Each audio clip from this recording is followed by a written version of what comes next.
Welcome to episode 70 of Lucretius Today. I'm your host Cassius, and together with my panelists from the EpicureanFriends.com forum, we'll walk you through the 6 books of Lucretius's poem and discuss how Epicurean philosophy can apply to you today. We encourage you to study Epicurus for yourself, and we suggest the best place to start is the book Epicurus and His Philosophy by Canadian professor Norman DeWitt. For anyone who is not familiar with our podcast, please check back to episode 1 for a discussion of our goals and our ground rules. If you have any question about those, please be sure to contact us at EpicureanFriends.com for more information. In this episode 70, we'll read approximately Latin lines 324 through 415 from Book 5. We'll talk more about the end of the world, destruction by fire and water, and we'll take an excursion into what this passage may mean about the immortality of the Epicurean gods. Now let's join Charles reading today's text. How came the exploits of so many heroes to be buried in oblivion, that none of their great actions are recorded in the eternal monuments of fame to live forever? For no other reason, I conceive, but that the world is of a late creation, that the substance of the world is new, and began not long ago. And therefore some arts are but lately known, others are polished and refined, many new discoveries are made in navigation, and the masters of music have but now brought sound and harmony to perfection. And in the last place, this very nature of things which I now write of, and the reasons of them, are but lately found out, and I call myself one of the first who have attempted to convey them to posterity in Latin verse.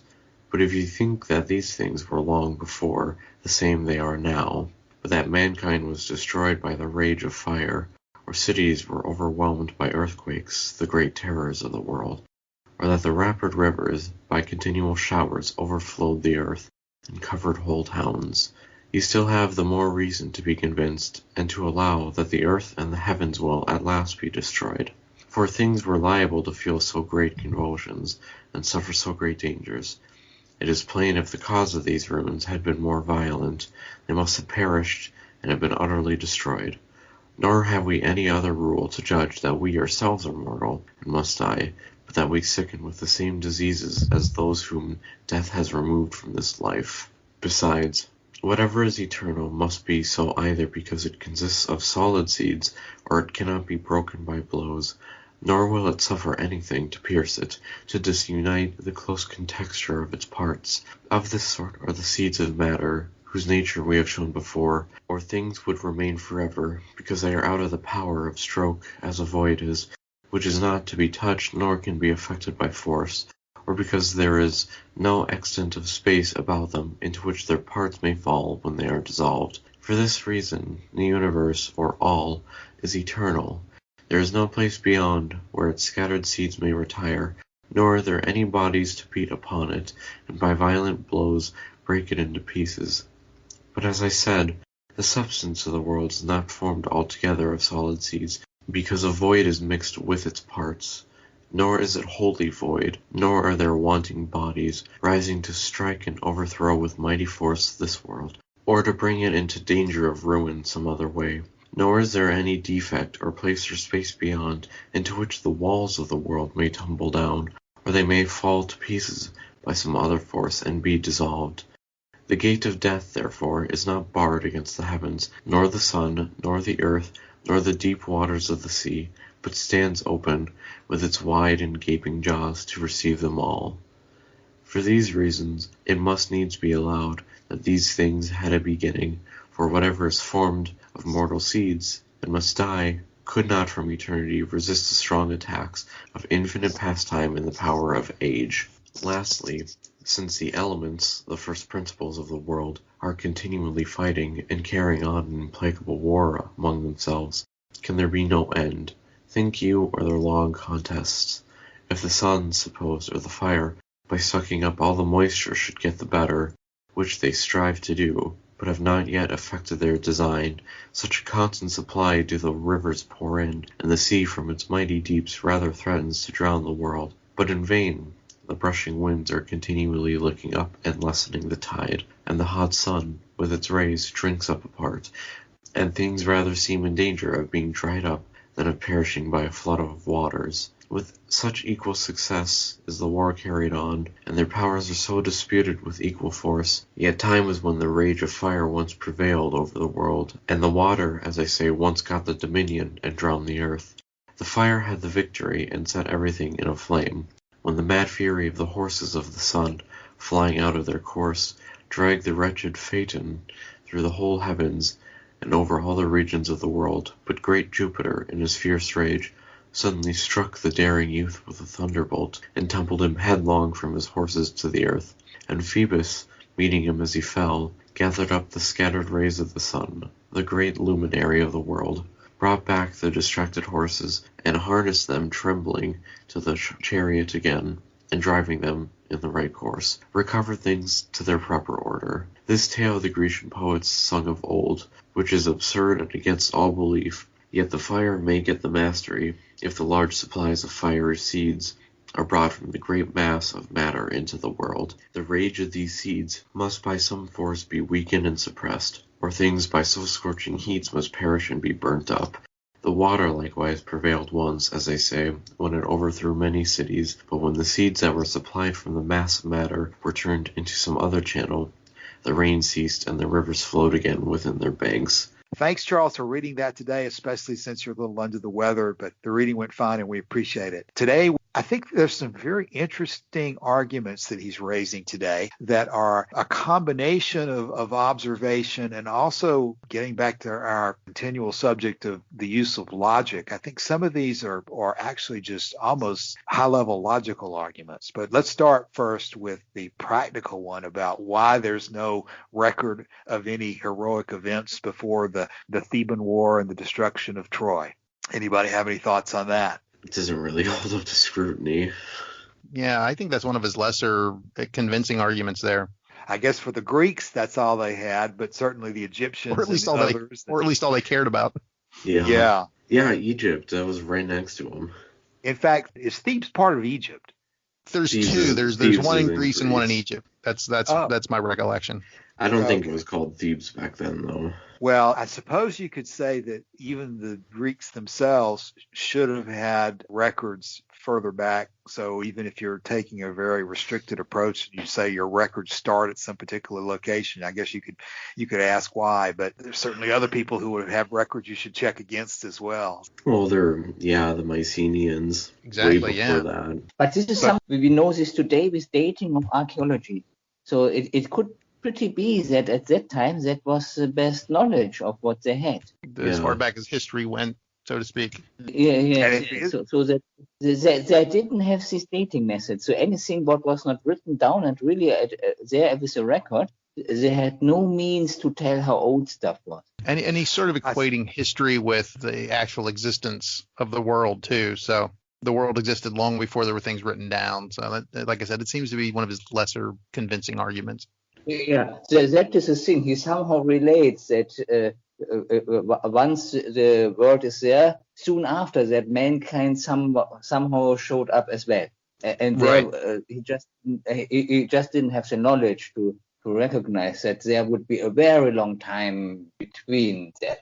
Go ahead. I think later gets more specific. So he just goes into there that people would think that in the past it was just the same, but we don't have anything because it was destroyed. And compared to that one is then a bit more understandable. Yeah, you still have that debated nowadays as well about whether there was the Atlantis and other types of sort of prehistoric civilizations, whether they were somehow destroyed and their records were lost because they were destroyed and not because they didn't exist. Right. Maybe we should take a tangent and discuss how many of us think that Atlantis really existed or whether it was a creature of Plato entirely. Oh, God, I've met too many people who think Atlantis is real. I'm not sure that I'm really not one of them, at least in some form, that some civilization existed that Plato was using as a model. But what do you think, Martin? I mean, this is a thing which can be stretched as wide as you want.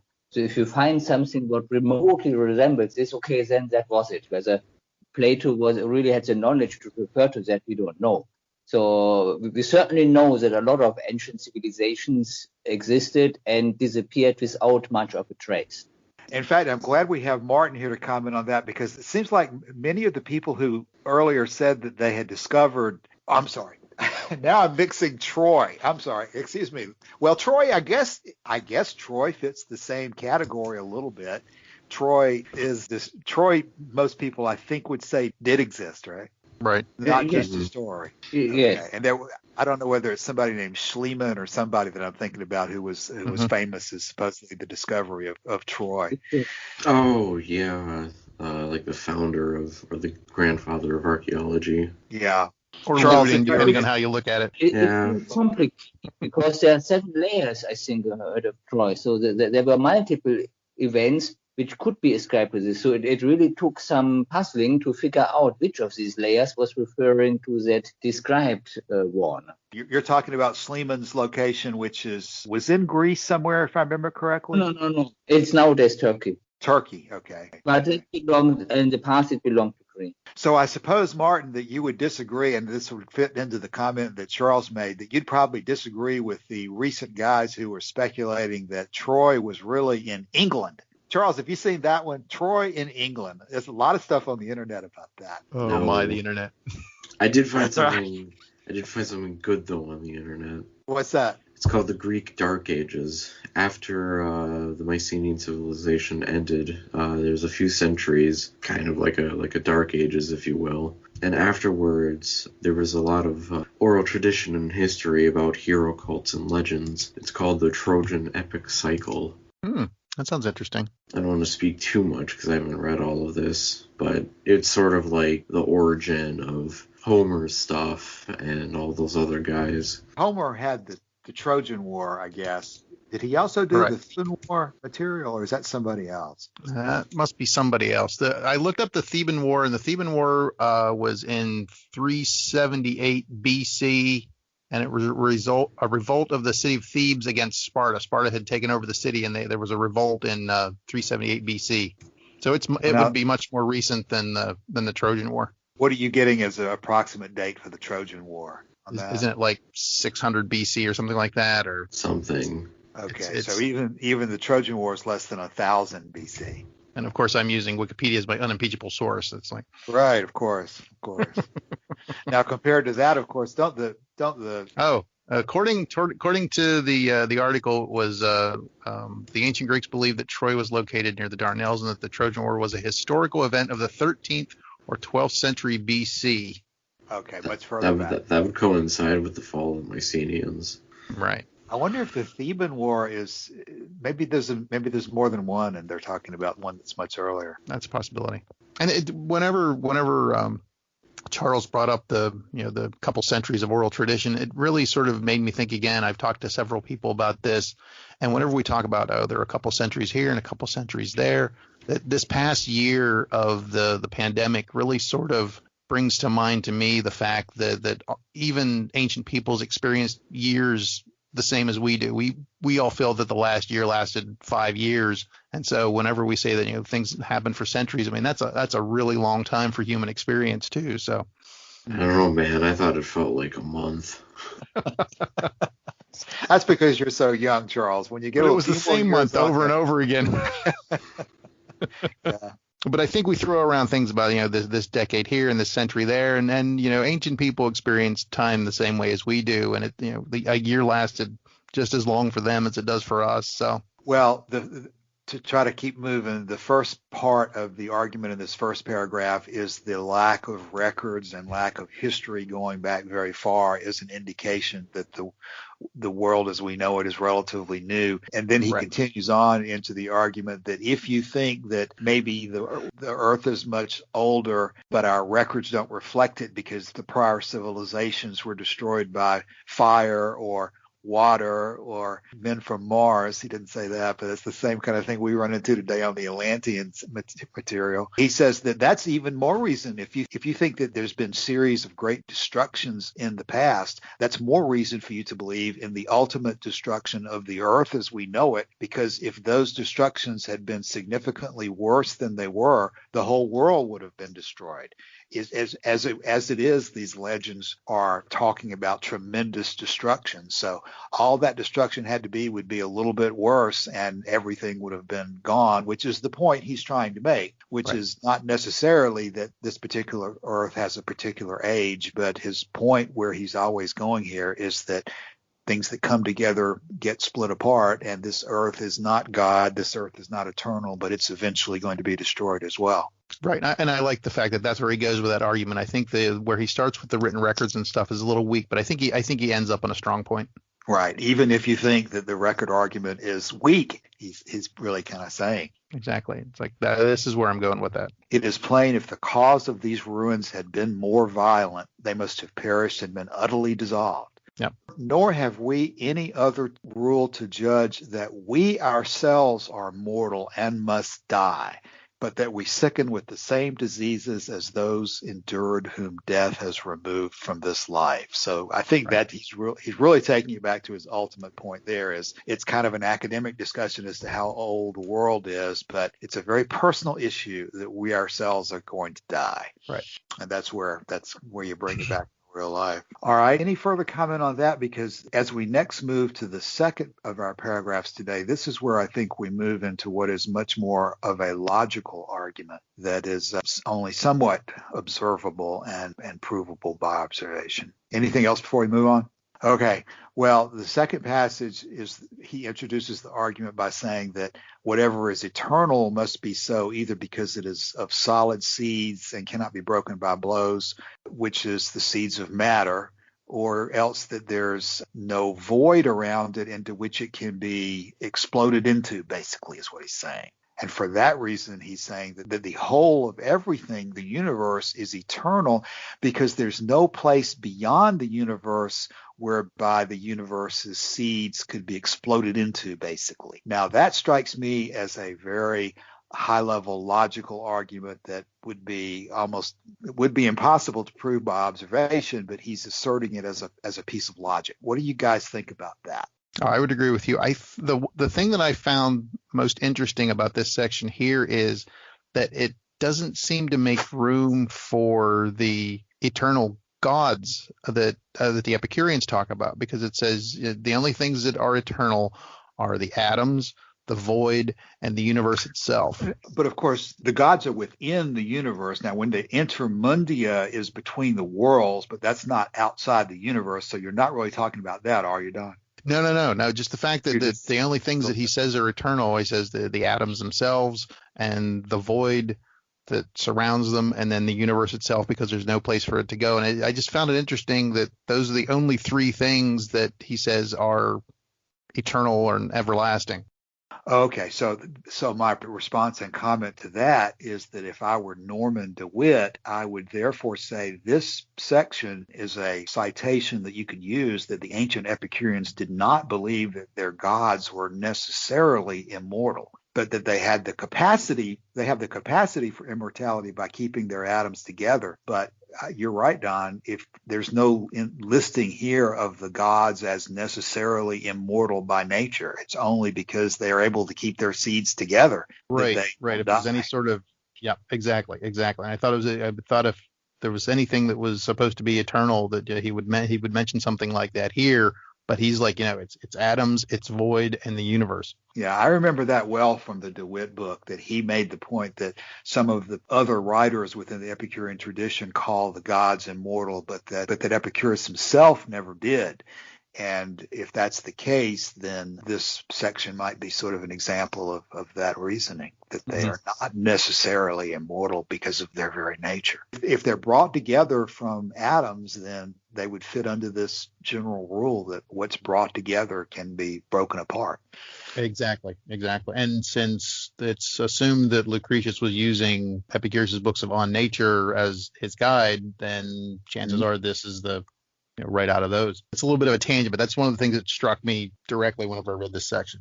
Yeah, I don't think it's much of a tangent, because I think that's the kind of high-level reasoning or argument that's going on here. He's certainly trying to tie it to observation, but there's no way to observe the extent of an end to the universe and go out and test it for yourself. I'm talking too much. Martin, what do you think about this section? Well, let me think I will say from a poetry standpoint, one of the lines that really struck me from this section was the gate of death and the gaping jaws line. I thought that was just great. Yeah, this is his ultimate argument that everything, including the world, when you consider that term to mean less than the universe itself, even the world, our Earth, the solar system, the stars we see between us and the intermundia where the gods are, even that is going to be destroyed at some point. All of that, but not the universe itself. Right. Because there's no place for it to dissolve into or to be into. Right. Which I think, I keep coming back to this observation, and I may be wrong, but it's really a logical argument, completely logical. There's no way you can stand and see the universe as a whole, so you'd never be able to observe your conclusion here. And that's literally true because, I mean, we talk about the observable universe, and even scientists say we're not quite sure what is beyond, how far it goes beyond the observable universe, but that's the only thing we have access to. So even our literal scientific perspective, we can only see, quote unquote, part of the universe. And while Martin is continuing to think, or Charles too, the end of this paragraph is the sentence that I've been talking about in several of the prior podcasts. For whatever is formed of mortal seeds and must die could not from eternity resist the strong attacks of infinite age and the power of age. Every time I say this is the sentence I'm looking for, that's not the sentence I'm looking for, because that's probably a separate argument, or basically a statement that whatever is formed of seeds cannot resist for eternity. Just like we talked about last week about the stone being worn down and that sort of thing. Only if it's being replenished could it continue to exist in essentially its same form, and that would be the Epicurean God argument. Exactly. There you go. I was wondering if maybe the issue regarding, or the inconsistency about the gods being immortal, I wonder if that's just a slight word choice on a similar level to the universe, where it's not really eternal, but it may as well be, based on how long it's going to be around. I think I'm going to disagree at least slightly with that, because I think he is very firmly saying the universe itself is eternal, and he's not leaving any wiggle room on those. It's true, and the may as well was, that part was sort of a modern, something that we came up with. Yeah. I mean, the universe, his argument is, has no need to sustain itself because there's nothing outside to which it can lose any particles or which it needs to gain any particles. True. Or the gods are wearing it down, that sort of thing. Yeah, the gods or anything that's in the universe would constantly be under the blows of other atoms, and therefore would be constantly losing. And so anything within the universe would need to have a way of constantly replenishing their substance in order to remain the same over time, I think would be the distinction here. But I'm thinking that if one of these guys like Lucretius were here in our discussion, I think they would argue that there's a major distinction between the universe as a whole and then everything within it, even though it might effectively seem to be the same to us. I think they're arguing that there's a logical distinction. Yeah. Were you ready, Martin, to say anything? Actually, I didn't find to say anything additional. I think pretty much everything what makes sense has been said already. Okay. Don, what were you about to say? I just wanted to say, I thought it was interesting whenever they, the various translators talk about the gate of death or the door to death and that sort of thing, that the death part there, I expected it to be in the Latin something like mortis or something, that we are familiar with that MOR, like mortuary and mortician and that sort of thing. But the actual Latin word that's used is leti, L-E-T-I. And I looked it up because I was not familiar with it. And it actually is defined more as destruction and ruin. And so it's more than just, dying in a, passive sort of sense. It's literally being torn apart and being destroyed. And so it's a much stronger word, I think, than what I had expected the Latin to use. That's not a Latin word I'm familiar with either. And I don't know what would derive from the word leti that would help us put it in perspective. Calamity, maybe. Well, Bailey says gate of death, and so does Monroe. Death is definitely like one of the definitions the LSJ, but it's a much more permanent sort of. The LSJ also says of inanimate subjects. It means ruin and destruction and those sorts of things. So it's more sweeping than death is, which would apply only to, I guess death primarily applies to something that's living. You're not going to be dead unless you were at one point living. But right. When you're talking about the world exploding, you wouldn't use the word death, which is figurative, instead of when the world explodes. And they said that it's related to the Greek lethe, which is the forgetting and forgetfulness of death. That I think there's a river of lethe that the souls go across, that they forget all of their former existence, that sort of thing. That sounds reasonable. I was just surprised that was that it sort of struck me that was not the word I was expecting there. Well, let's move to the last paragraph I think we're right about on time for where we should be, talking about the elements continually fighting with each other in an implacable war. And then he calls up legend about, now how do you say it, Phaeton and his chariot being struck out of the sky by Jupiter in a rage, and Phoebus catching him. Did Phoebus catch him? Is that what he's saying? And gathered him back up. Yeah. And Phoebus would be Apollo. Okay, Apollo. I don't know whether this last paragraph today seems to just kind of end without exactly a conclusion, other than citing that legend has, I guess these are examples in legend of either the sun and heat almost destroying the world or the water almost destroying the world. And he's just illustrating his points, I guess, that these events have been recorded, at least in legend. I find it interesting that he talks about the water once got dominion over the earth, because that's sort of like almost like the biblical flood and some of the other flood stories in mythology. So that's kind of an interesting thing that he brings up there, but he concentrates on the Phaeton and the chariot of the sun. I'm cursing my love of opera here because I can't think of the original story now, rather than Loli's Phaeton. I see that next week he's going to turn back to a discussion of how all this convulsion in the universe leads to the formation of worlds as well as the end of worlds. And maybe that's going to launch him into the rest of the book and sort of human history. But at any rate, this is probably the end of this argument that the eventual destruction of the world is basically guaranteed. And when I say that, when I use the word that destruction of the world is guaranteed, that reminds me of one of the points that I've always thought was important to observe that's in the letter to Herodotus, that in fact, even though Epicurus is identified with free will and agency in human affairs, the letter to Herodotus makes the point that in inanimate issues, in most things in the universe, most things are not obviously subjects of free will. They are determined from the beginning of their formation. So that basically the cycle of destruction and then reformation is pretty much a deterministic one. So when I say guaranteed, I guess that's pretty much what it is. It's guaranteed that these things are going to happen. Yeah, I think philosophical determinism really only has an impact in whenever you talk about human actions and free will and that sort of thing. So I wouldn't worry too much about the fact that we know that the physical universe was born and lives and then will die. So yeah, but that's kind of going on in the background of all these discussions here, is that, again, to kind of repeat, but that even though we talk about in human affairs, the swerves, the basis for human agency, we still at the same time that we're talking about things being unpredictable in human affairs, there's a lot that is predictable. And in fact, the basic cycle of destruction and reformation of worlds is one of those things that's very predictable and to the point of being certain, even though there's no supernatural God or fate that forces it to happen. Yeah, but this is not really the case. So what we have here is that even in this not animated nature, the swerve still happens at the atomic level, but it averages out because a lot of atoms swerves, or of these elementary particles swerve, and for a macroscopic body, which is not guided by some kind of will, it typically averages out with respect, for example, the mechanical movement.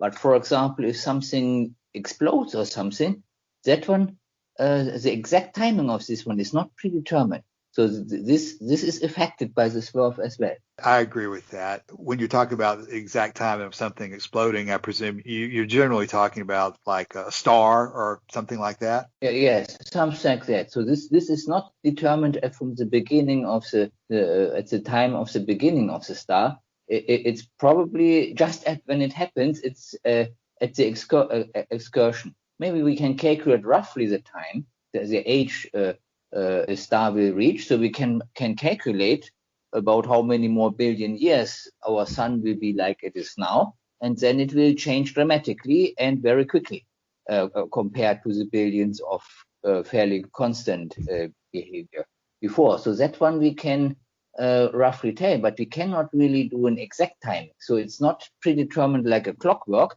It's just predetermined by the principle, but there's leeway on how the actual timing happens. It's the same thing if, for example, water freezes under very clean conditions, so that then the formation of the first ice grains is kinetically inhibited. And this then makes this onset of actually forming a solid ice, that one is not exactly predetermined in time. Martin, that might be a parallel that we ought to draw back to what we were talking about earlier, because I was picking up in what you're talking about that you're making the point that it's not really predictable in time, which would, I think, be something pretty easy to agree with. But if somebody were to say, well, okay, you're right, it can't be predicted in terms of time, but you can predict that it will eventually happen. What do you say about that? Yes. So this one is given by the law of physics, that it will happen. Okay, so I think that there's nothing that you're saying would be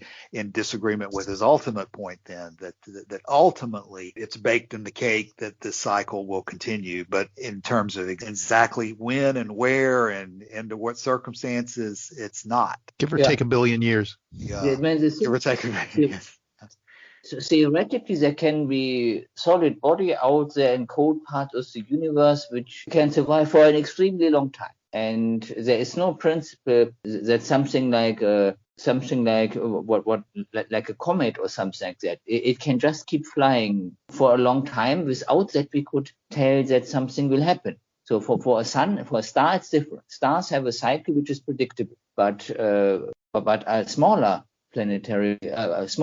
celestial bodies, they can exist for a much longer time, depending on where their flight path gets them and what else gets close to. So it's just a statistical thing, which parts, which assemblies gets blown apart after a course of, say, 20 billion years, and which keep going on for many more billion years.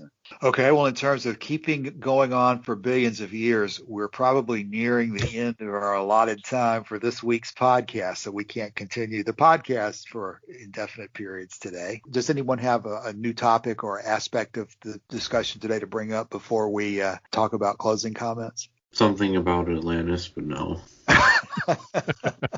That's another hour-long show. That's an hour-long show, and then Chariots of the Gods. I remember when I was in high school, Chariots of the Gods by Eric von Daniken was a big book at that particular. Yeah, I remember in high school. Yeah, and somewhere along the line, years after that, I came across these guys who had this elaborate theory about, because all of the features and even place names in England matched.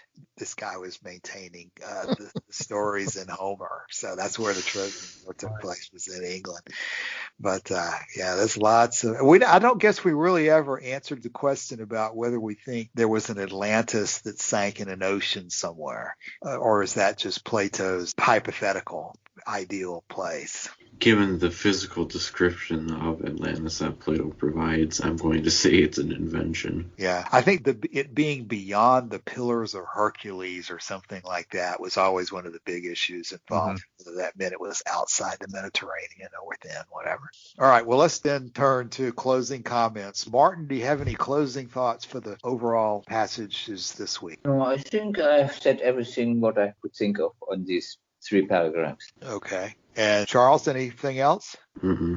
Okay. All right. And Don? I think I'm good. I think that, like I said, I'm less impressed with some of the arguments, but I think that even where he started out with the weaker one with history, he ended up on a strong note. So, with the ultimate point to bring it home for the podcast today being that we're talking about the fact that everything points to the world itself having an end, even though it's obviously very, very old. And the point being that in our own lives, we have to understand that we're going to come to an end as well. now. So all of the historical and physics speculation ultimately brings us back to that point that one way or the other, even if we're able to sustain ourselves for thousands of years or longer, one way or the other, if we're still here on the world, we're going to be exploded with it when it goes up in flames. So whether that's a happy thought or not is another question, but it calls always to mind that we have to use our lives and the time we have the best way we can. Okay. Unless I've said something there that sparks any further comments, we'll close for the day. So thanks, and we'll come back in about a week. Sounds Talk good. to you soon. Thanks. Bye-bye. Okay. Bye. Bye. Thanks and bye.